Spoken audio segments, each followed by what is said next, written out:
제가 읽겠습니다.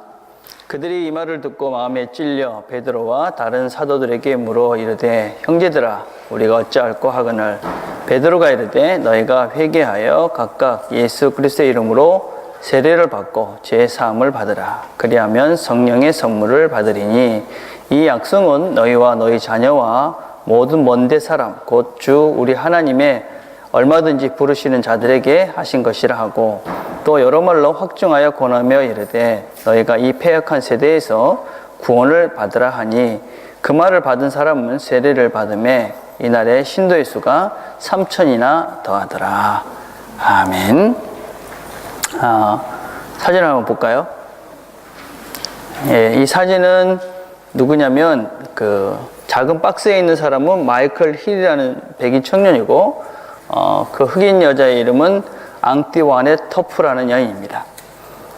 이 사람 어떤 일이 있었냐면 그러니까 올해 8월 20일 화요일에 조지아주에 있는 로널드 막네어라는 프라이머리 스쿨에 이 마이클 힐이라는 청년이 AK 소총에 총알을 500발을 들고 학교로 침입을 했습니다. 그래서 바깥에서 일단 총을 몇 방 쏘고 그리고 교무실에 들어갔습니다. 그래서 교무실에 딱 들어가서 만난 사람이 누구냐면 이 앙뜨와넷이라는 이 교무실에서 이렇게 이 레지스터 그러니까 그 일을 하는 이 여인을 만나게 됩니다. 이 학교는 약 800명 정도의 초등학교 학생들이 다니는 그런 학교였습니다. 이 마이클 힐은 아주 이렇게 사회적으로 이렇게 많이 이렇게 힘든 사람이었습니다. 그래서 이 교무실에 들어오자마자 이 앙뜨와넷에게 방송국에 전화를 걸어가지고 내가 지금 이 아이들을 이렇게 죽이는 걸 총을 쏘고 막 이러는 것을 방송해라. 방송하라고 방송국에 연락을 해라. 그렇게 이제 전화를 하라고 그랬습니다. 그래서 이 앙뜨와넷이라는 여인이 이 사람 말대로 이제 전화를 겁니다. 전화를 걸면서 이 백인 청년을 설득하기 시작했습니다. 이 아줌마가 뭐라고 이야기를 하기 시작했냐면 왜 그러느냐. 그러니까 난 세상에 살 의미가 없다. 이렇게 난 죽을 거다. 이제 더 이상 뭐 재미도 없고 뭐 이제 죽겠다. 막 그런 식으로 이제 이야기를 하니까 이 흑인 아줌마가 그런 얘기를 했습니다. 나도 너처럼 힘들었다.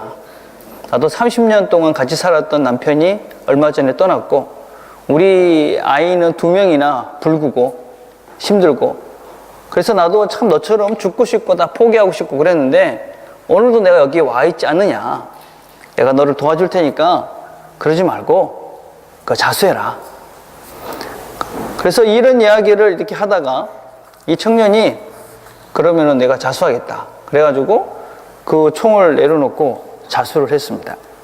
그래서 처음에는 이 한두 명이 아니고 이 다 죽이겠다. 그래서 총알을 500발이나 들고 와가지고 이제 했던 청년이 이 아줌마와 대화하면서 그렇게 포기하고 그래서 뭐 경찰들과 잘 네고시에이션을 해가지고 무사히 이렇게 나왔습니다. 이 여인이 앙뜨와넷이라는 여인이 이 9.11에 이제 긴급 신고를 했잖아요. 그 신고한 내용이 유튜브에 올라와 있습니다. 여러분들도 가가지고 앙뜨와넷 이렇게 치면 그 여인이 마이클 힐하고 이렇게 이야기했던 내용들을 여러분이 들어볼 수가 있습니다. 근데, 이 여인이 이렇게 얼마나 사실 총을 들고 들어온 상황이 얼마나 좀 급하고 좀 두려운 상황입니까?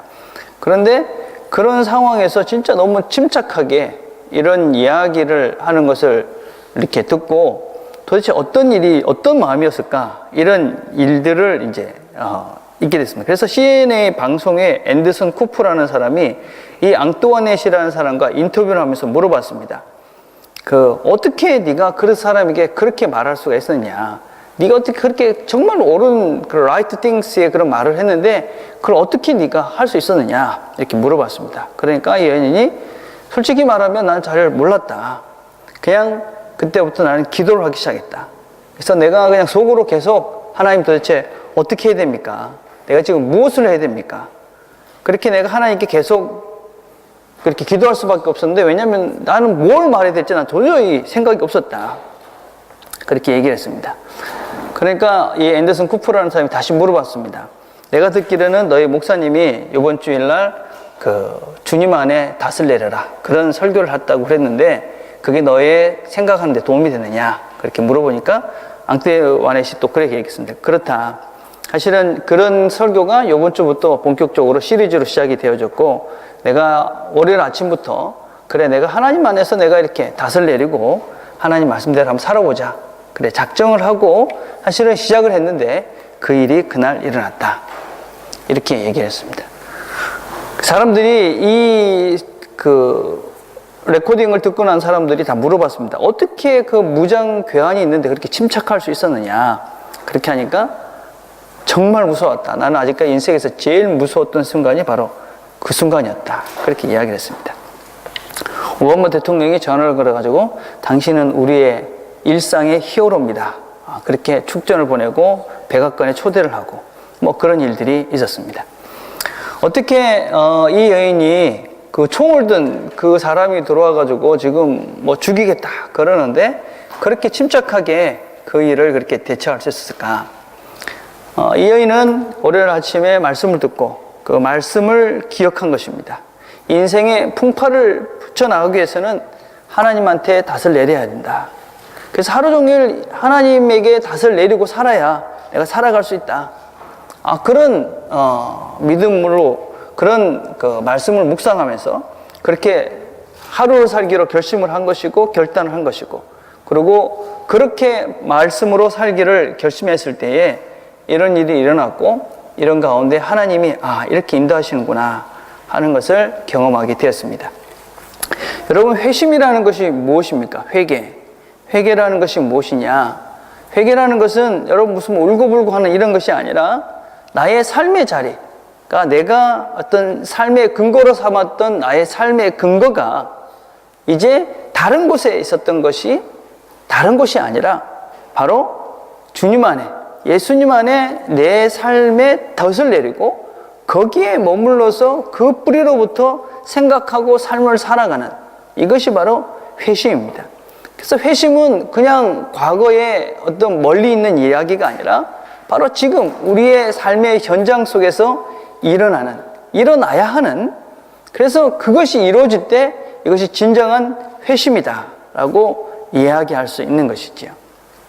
자, 오늘 읽은 본문으로 한번 가봅시다. 우리는 이 본문을 한 달 전쯤에 우리가 사도행전을 계속 살펴보고 있었습니다. 그러다가 우리가 지금 아침마다 기쁨 훈련을 하고 있기 때문에 한 달 동안 우리가 기쁨에 대해서 생각을 해봤지 않습니까? 다시 사도행전으로 가봅시다. 오늘의 배경은 그렇습니다. 예수님께서 돌아가셨습니다. 그리고 3일 만에 부활하셨죠. 그러다가 다시 40일 동안 부활하신 몸으로 계셨습니다. 그리고 다시 40일이 지나고 난 다음에 승천하셨습니다. 승천하시면서 제자들에게 예루살렘에 가서 있어라 그렇게 이야기를 했죠. 그래서 이 사람들은 마가의 다락방에 모여가지고 열심히 기도를 했습니다. 그렇게 예수님이 승천하시고 난 다음에 10일이 지난 오순절에 성령께서 제자들에게 임했습니다. 여러 가지 막 그 성령에 놀라운 일들이 있었지만 특별히 이 사람들이 여러 나라의 말을 했습니다. 그죠? 최소한의 성경은 13가의 나라의 말을 했다고 기록을 하고 있습니다. 그래서 막 이런 말을 하니까 예루살렘에는 지금도 많지만 옛날에도 여전히 각 나라에서 많은 순례자들이 왔습니다. 근데 제자들이 자기 나라 말로 막 이렇게 하니까 이 무슨 일이냐 하고 놀랬던 것입니다. 어떤 사람은 이 사람 술 취했네 이렇게 이야기를 했습니다. 그래서 그때 베드로가 아니다, 우린 술 취한 것이 아니라 이 일은 요엘서에 있는 말씀이 임한 것이고 그리고 이 말씀대로 되어진 거다. 그리고 설교를 쭉 합니다. 그의 설교의 핵심은 무엇이냐면 하나님을 너희들이 죽였다 하는 것입니다. 그래서 우리가 지난주 한 달 전쯤에 어떤 설교 말씀을 같이 나눴냐면 우리가 죽인 예수에 대해서 설교를 같이 나눴습니다. 여러분, 너희가 예수를 죽였다. 사실 그 설교를 그 당시에 듣고 있던 사람들이 예수를 직접적으로 죽이진 않았습니다. 그 사람들이 뭐 칼로 찔러진 것도 아니고 그 사람들이 그런 사람들이 아닙니다. 그냥 제너럴하게 어떤 면에서 예루살렘에 그렇게 순례를 왔던 사람들이었습니다. 그런데 그 사람을 향해서, 그 사람들을 향해서 너희가 예수를 죽였다 그렇게 이야기합니다. 그것은 지금도 동일하죠. 우리를 향해서 하나님이 너희가 예수를 죽였다. 그렇게 이야기를 하죠. 그 얘기를 들은 사람들이 이렇게 응답을 합니다. 예수를 죽였다. 그렇게 이야기하니까 2장 37절에 보니까 그들이 이 말을 듣고 마음에 찔려 베드로와 다른 사도들에게 물어 이르되 형제들아 우리가 어찌할꼬 하거늘. 너희가 하나님을 죽였다. 그러니까 이 사람들이 마음에 찔린 겁니다. 그리고 어떻게 하면 되는데 그렇게 물어봤다는 것입니다. 여러분 왜 여러분 예수님 안 죽였잖아요. 죽였습니까? 예. 우리가 사실 예수를 직접 죽이진 않았습니다. 그럼에도 불구하고 우리는 다 예수를 우리가 죽였다. 이렇게 고백합니다. 여러분 우리가 죄를 지으면 누구를 두려워합니까? 예, 하나님을 두려워하죠. 하나님을 믿지 않는다 하는 사람도 또 나는 지옥이 없다고 생각해. 그런 사람도 잘못을 하고 나면 하나님을 두려워합니다. 그래서 뭔가 이렇게 아무도 모르는 데 가서 혼자서 은밀하게 죄를 짓고 난 다음에도 그 사람들 마음속에는 늘 죄책감이 있고 뭔가 이러면 안 되는데 잘못했어. 이런 두려움이 그 사람들 마음속에 있습니다. 왜 그렇습니까, 여러분? 왜냐하면 모든 사람들의 이 생각, 사람들 속에는 하나님을 인식할 수 있는 그 무엇이 있기 때문에 그렇습니다. 하나님을 인식하는 그 무엇. 로마서 1장 19절에 이렇게 말씀합니다. 하나님께서는 사람들에게 하나님을 알 수 있게 하셨으므로 사람들 속에 하나님을 알 만한 것이 있다는 것은 분명합니다. 그러니까 우리 안에 하나님을 알 만한 무엇이, 내가 하나님에 대해서 나는 안 믿어, 나는 몰라, 나는 없다고 생각해. 그래도 하나님이 우리가 죄를 짓고 뭔가 이렇게 문제가 생길 때마다 하나님 이렇게 하는 것은 우리도 인정할 수밖에 없는 우리 속에 하나님을 알 만한 그 무엇이 우리 모두에게 있기 때문에 그렇다는 것입니다. 그래서 우리가 죄를 지으면 우리가 하나님을 알 만한 것이 우리 속에 다 무의식 속에 있기 때문에 하나님을 두려워하죠. 그래서 죄를 지면 하나님께 죄를 짓는 것이죠. 그렇죠? 하나님께 죄를 짓는 것입니다. 그래서 우리가 하나님을 두려워합니다. 근데 이런 사람도 있더라고요. 죄를 지어도 하나님도 두려워하지 않고 하나님도 겁내지 않는 사람도 있더만, 그런 사람들을 성경은 화인 맞은 양심이다 그렇게 이야기합니다. 성경 디모데 전서 4장 2절에 보면 이런 말씀입니다. 자기 양심이 화인을 맞아서 외식함으로 거짓말하는 자들이라. 이 화인 맞았다는 말을 영어 성경에는 shear with a hot iron 이렇게 번역하고 있습니다. 그러니까 뜨거운 아이론으로 탁 지져버렸다. 그러니까 완전히 다 망가졌다는 것이죠. 완전히 망가져버리니까 전혀 인식하지 못하는, 진짜 망가져버린 그런 존재가 된 것이죠. 그래서 죄를 지어도 전혀 의식이 없다. 이거는 정말 모든 것들이 다 망가진 존재다라고 생각하면 됩니다. 저하고 세호하고 이렇게 차를 차고 이렇게 가다 보면 세호가 이렇게 종종 그럽니다. 무슨 소리가 난다. 그럽니다. 그럼 저는 안 나거든요. 그래서 안 나, 임마. 무슨 소리가 나. 난다니까. 그럼 안 난다니까. 그러다 이제 그 수리소에 갔습니다. 수리하는데 운전하시는 분이 안 난다는 겁니다. 저기 하시는 분도, 그 수리하시는, 게러지 가시는 분도. 나중에 알고 보면 진짜 소리는 나는 건데, 그분이나 저나 이제 나이가 들어가지고 귀가 먹어갖고 잘 안 들리는 거죠. 예. 소리가 날까요? 안 날까요? 납니다, 사실은. 근데 우리는 못 알아듣죠. 못 듣는 거예요. 예, 나이가 들면 서글픈 것 중에 하나가 그래요. 그죠? 그래서 테스트를 해보니까 그렇더라고요. 아이들은 이게 데시벌, 이게 무슨 15 이러는데 저는 한 9까지밖에 안 들리더라고요. 그러니까 그만큼 소리를 못 듣는 거죠. 그죠? 예. 무슨 말이에요, 여러분? 예. 건강할수록 민감하죠. 센시티브 합니다. 담배를 처음 피면 어떻습니까? 콜록콜록하고 눈물 나고 야단 나죠. 계속 피면 아무렇지도 않잖아요. 누가 더 건강한 겁니까? 담배 피워도 아무렇지도 않은 사람이 건강합니까? 술을 먹으면 처음 한 잔 먹으면 얼굴이 벌겋습니다. 근데 계속 먹으면 아무렇지도 않습니다. 누가 더 건강한 겁니까? 여러분, 신앙도 마찬가지입니다. 신앙. 건강한 신앙인은 어떠느냐? 조그만 죄를 지어도 마음이 아픕니다. 예. 그래서 조그만 잘못을 해도 내가 하나님께 이러면 안 되는데, 그래서 내 자신을 하나님 앞에서 찔림을 받아서 그래서 내 자신을 정결케 하는데 최선을 다합니다. 그런데 이 화인 맞은 양심, 죄를 자꾸 지다 보면 이게 뭐 잘못하는지를 모릅니다. 그래서 죄를 져도 죄를 졌다고 생각을 안 합니다. 별 감각이 없는 것이죠. 예. 거짓말을 계속 하다 보면 어떻습니까? 거짓말을 계속 하다 보면 진짜 말하는 게 헷갈립니다. 진실을 말하는 게 더 어색할 때가 있습니다.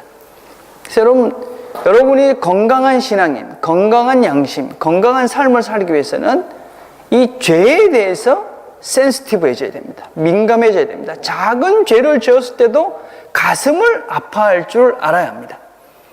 죄에 대해서 이렇게 민감해지고 죄를 지으면 하나님을 두려워하는 마음이 커야지. 예. 그래야 우리가 죄를 안 짓고 정결한 삶을 살 수 있습니다. 마음이 찔러야 됩니다. 죄를 지었는데도 나 뭐 괜찮아. 안 된다는 것입니다. 예. 내 죄가 하나님을 죽였다. 이런 인식. 작은 죄를 지어도 가슴을 아파하는 그런 아픔들이 나의 신앙을 건강하게 해주는 것입니다. 그래서 여러분 아파야지 많이 아픈 만큼 하지 않습니다. 여러분 죄를 지면 아파하십시오. 유대인들은 설교를 듣고 너희들이 하나님을 죽였다. 그러니까 마음이 찔렸습니다. 그래서 어떻게 할까 이렇게 물으니까 베드로가 유대인들에게 이렇게 이야기합니다. 베드로가 이르되 너희가 회개하여 각각 예수 그리스도의 이름으로 세례를 받고 죄 사함을 받으라. 그리하면 성령의 선물을 받으리니. 회개하고 세례를 받고 죄 사함을 받고 성령을 선물로 받아라. 또 2장 40절에는 여러 말로 확정하여 권하이르되 너희가 이 패역한 세대에서 구원을 받으라. 사실은 뭐 회개하라, 또 세례를 받으라, 죄 사함을 받으라, 성령을 받아라, 뭐 구원을 받아라 이런 말들이 사실은 다 똑같은 말입니다. 어떤 것이 뭐 먼저 되고 나중에 되고 이런 개념이 아니라 사실은 이 개념은 다 동일한 것이죠. 예, 회개한다 이런 말이 다 똑같은 거예요. 근데 우리가 이런 개념들을 조금씩 오해를 하고 있죠. 회개하라 그러면 수련회 가가지고 주여 잘못했습니다 펑펑 울고 뭐 이런 것이 회개다 이렇게 생각을 합니다. 물론 그것도 회개의 한 부분이지요. 그러나 그것은 회개의 본질은 아닙니다. 세례를 받아라. 뭐 세례 안 받으면 무슨 지옥 가나. 그래서 뭐 옛날 캐톨릭에서는 그랬잖아요. 그죠? 죽기 전에 어쩌든지 세례를 받아야 천국 간다고 생각하고 죽기 전에 세례를 받았습니다. 그런 것도 아니죠. 죄 사함을 받아라. 우리가 죄 용서에 대한 부분도 잘 이해를 하셔야 됩니다. 우리가 그냥 하나님 뭐 잘못해서 용서해 주세요. 그래야 죄 사함을 받는다. 뭐 이런 생각을 하는데 물론 그런 부분들도 있습니다. 그러나 본질은 아닙니다. 성령을 받아라. 성령을 선물로 받는다 하는 말도 우리가 성령을 받으면 뭐 등이 뜨끈뜨끈해지고 뭐 이상한 소리가 나고 이런 것을 성령이 받는 것이라고 생각을 하는데 과연 성령이 무엇인가 이런 것입니다. 구원을 받아라. 이런 말들도 우리가 구원을 받는다. 그러면 어떤 생각을 합니까? 천국 가는 티켓을 얻는 것을 구원을 받는다고 생각을 하죠. 그렇죠? 예.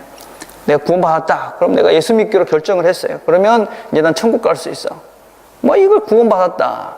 그래서 네 구원 언제 받았냐? 그러면 뭐 몇천 몇 년, 몇 월, 며칠 날 받았다. 뭐 이렇게 이야기하는 사람이 있습니다. 예, 이런 것들이 뭐 맞는 말이지만 부분적인 것이죠. 본질이 아닌 것이죠. 이런 말의 의미를 잘 이해할 필요가 있죠. 여러분 회개한다.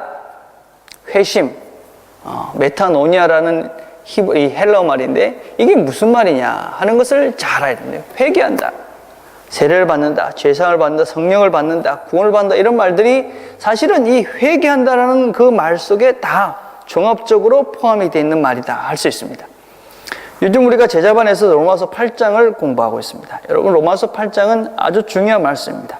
그래서 우리가 이 8장을 6주 동안 이렇게 같이 나누고 있는데 지난주에 우리가 나눴던 말씀이 로마서 8장 5절에 있는 말씀입니다. 몇 주 전에 우리가 암송됐습니다. 8장 5절이 어떤 말씀이냐면 육신을 따르는 자는 육신의 일을 영을 따르는 자는 영의 일을 생각하나니 육신의 생각은 사망이요 영의 생각은 생명과 평안이니라. 회개한다. 메타노니아라는 말이 그때 회심한다는 것이 도대체 무엇이냐? 뭐 그냥 한번 울고 주여 잘못했습니다 뭐 이런 것인가? 그런 것이 아니라 회심이 뭐냐?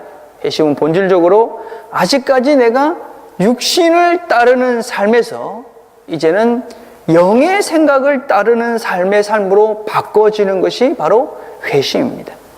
그전에는 내 삶의 근거가 세상이었었는데 세상에서 이 먹고 자고 해서 내 생각의 모든 근거들이 이 세상이라는 바운더리 속에 있었는데 이제 나의 모든 생각과 삶의 모든 기초, 가치관의 기초가 이제는 세상이 아니라 예수 그리스도 예수의 나라에 내 삶의 근거지를 옮겨가는 것. 그래서 그 원리대로 살고 그 말씀대로 살고 그래서 그분과 함께 사는 그것이 바로 회심입니다. 예. 그래서 여러분 그전에는 그래서 회심하기 전에는 돈을 인생에서 제일 중요한 거로 생각 돈을 의지하며 살았습니다. 근데 이제는 하나님을 의지하고 하나님 때문에 사는 것입니다. 공부를 왜 했습니까? 잘 먹고 잘 살라고 했는데 이제는 공부를 하는 이유도 달라진 것이죠. 공부를 왜 합니까? 공부를 해서 하나님의 영광을 위해서 하나님 뜻대로 살기 위해서 공부를 하는 것입니다. 그렇죠?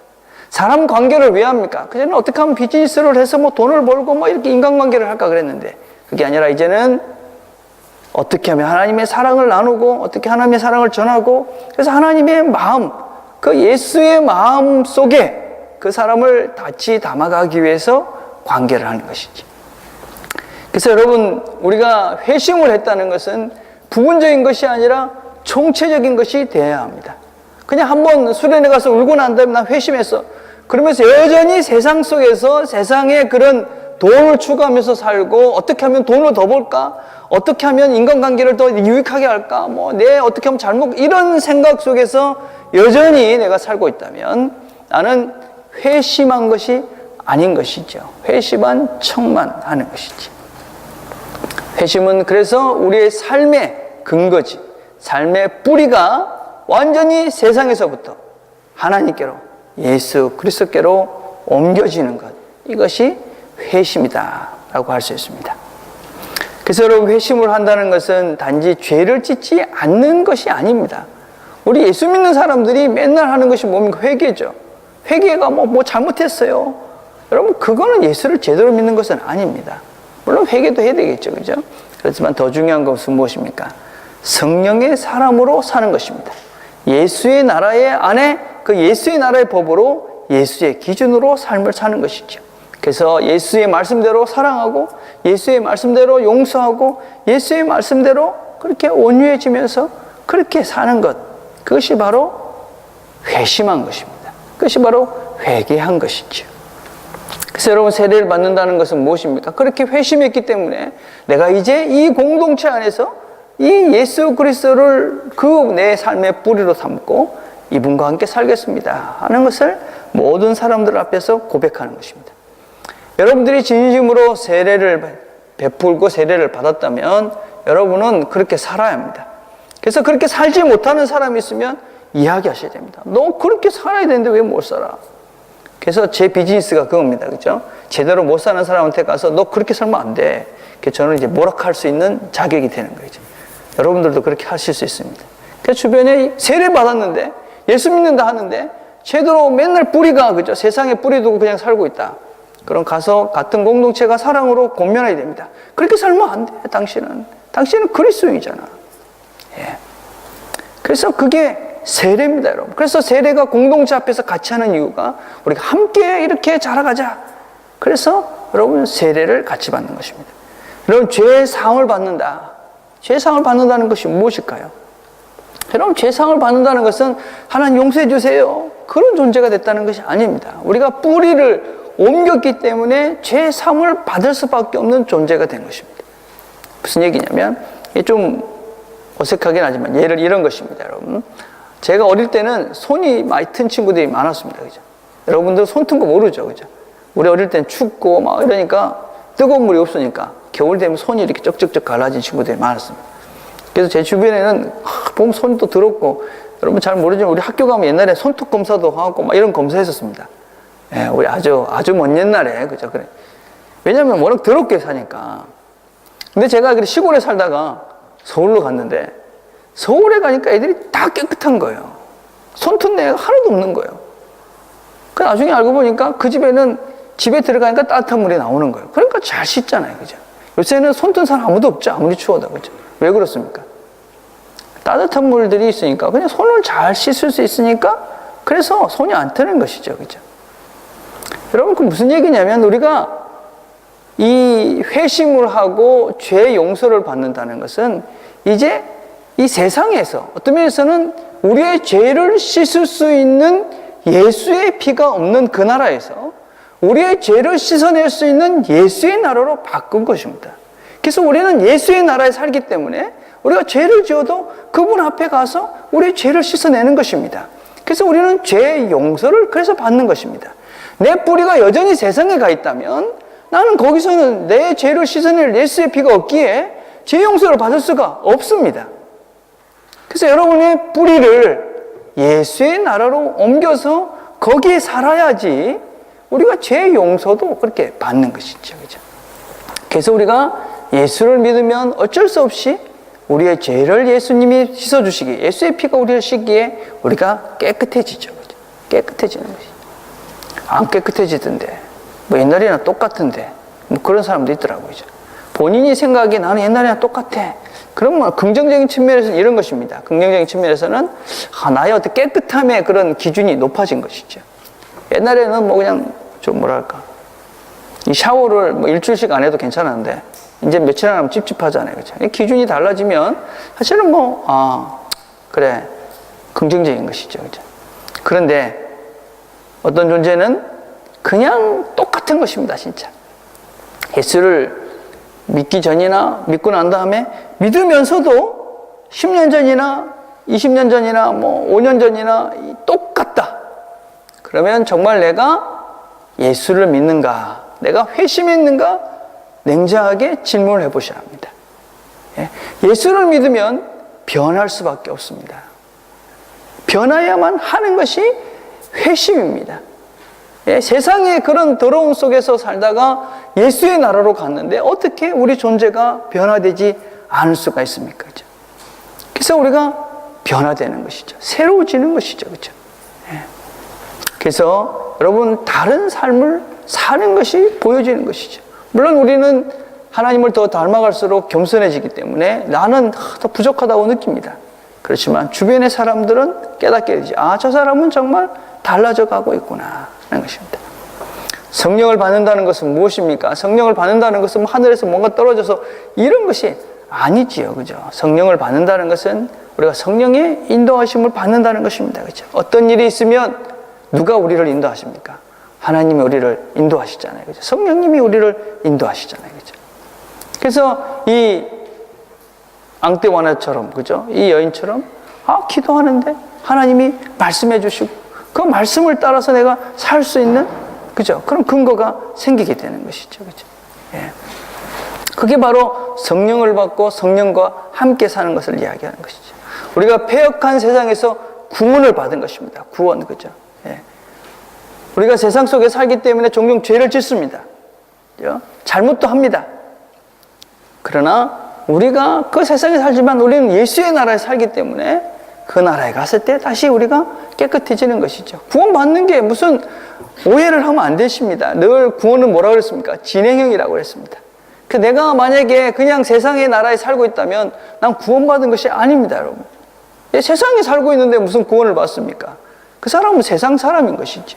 내가 예수의 나라로 옮겨져서 예수 나라의 뿌리를 받고 사는 그 사람이 구원을 받고 그 사람이 자라고 성장하고 그래서 구원을 이루어갈 수 있게 되는 것이죠. 자, 그래서 회심이 무엇입니까? 회심은 바로 여러분의 뿌리가 어디에 가 있느냐 하는 문제입니다. 여러분의 삶의 근거가 어디에 있느냐 하는 것의 문제입니다. 여러분이 도대체 누구를 목표로 하고 사느냐 하는 것입니다. 여러분 지금 어디에 뿌리가 내려져 있는 것 같습니까? 지난주에 금주에 제가 이제 우리 학생들과 이렇게 데이트를 하고 있습니다. 그러면서 여러분들이 조금씩 이제 교회에 뿌리를 내리고 신앙의 뿌리를 내리고 있는 사람들을 보면서 참 감사했습니다. 여러분들이 그렇게 조금씩 뿌리를 내리는 것이 바로 이제 교회가 뿌리를 내려가는 것이죠. 그죠? 예. 여러분 바르게 깊이 있게 뿌리를 내려가길 바랍니다. 근데 제가 더니든에 있을 때는 더니든 교회가 늘 푸른 교회였습니다. 제가 늘 푸른 교회는 어떤 마음으로 교회를 했냐면 참 좀 푸른 교회, 그래가지고 많은 사람이 와서 쉬는 공간이 됐으면 좋겠다. 그래서 로고도 제가 저렇게 만들었습니다. 저 로고는 제가 만든 겁니다. 그래서 좀 웃기긴 해도 저게 참 의미가 많은 것입니다. 저 세 개 안에는 이 사실 사랑, 기쁨, 뭐 이렇게 겸손 이런 것이 상징적으로 교회 안에 이렇게 돼 있어서 세상을 향해 나가면서 교회가 이 푸른 것을 품고 있자. 뭐 이런 아주 이제 생각을 나름대로 해서 복잡하게 해가지고 만들어 놓은 겁니다. 여러분 뭐 그 생각을 하든 받는지 모르겠지만 하여튼 그런 것입니다. 예. 그래서 저는 이제 늘푸른 교회가 좀 여러 사람들이 와서 잘 쉴 수 있는 공간이 됐으면 좋겠다. 그런 생각으로 늘푸른 교회를 했습니다. 사실 그리고 많은 사람들이 와서 쉴 만한 공간으로 늘푸른 교회가 잘 그동안 제가 있을 동안 지금도 그렇겠지만 잘 섬겼다고 생각을 합니다. 근데 오클랜드에 와서 다시 교회를 시작하면서 제가 교회 이름을 트리니티라고 정했습니다. 왜 그랬을까? 제가 10년의 사역을 정리를 하고 12년의 사역을 정리를 하고 또 미국에 와서 생각을 하면서 어떤 생각을 했냐면 쉬는 것보다 더 중요한 것은 무엇이냐면 어디에 뿌리를 내리게 하느냐 하는 것이 더 중요하다는 생각을 했습니다. 어디에 뿌리를 내리게 하느냐. 와서 쉬는 것은 쉬고 그냥 갈 수 있더라고요. 근데 정말 우리의 삶의 뿌리를 어디에 내려야 되느냐. 우리의 삶의 뿌리를 하나님께 내리는 거죠. 이 성삼위 하나님께 진정한 뿌리를 내리고 사는 존재. 이런 존재를 만들어야 되겠다. 이런 교회가 되어야 되겠다. 그런 생각을 해서 하나님의 가장 기본적이고 가장 본성적인 특성인 트리티라고 교회를 지은 것입니다. 여러분의 삶의 뿌리를 이 성삼위 하나님한테 그 뿌리를 두고 사시길 바랍니다.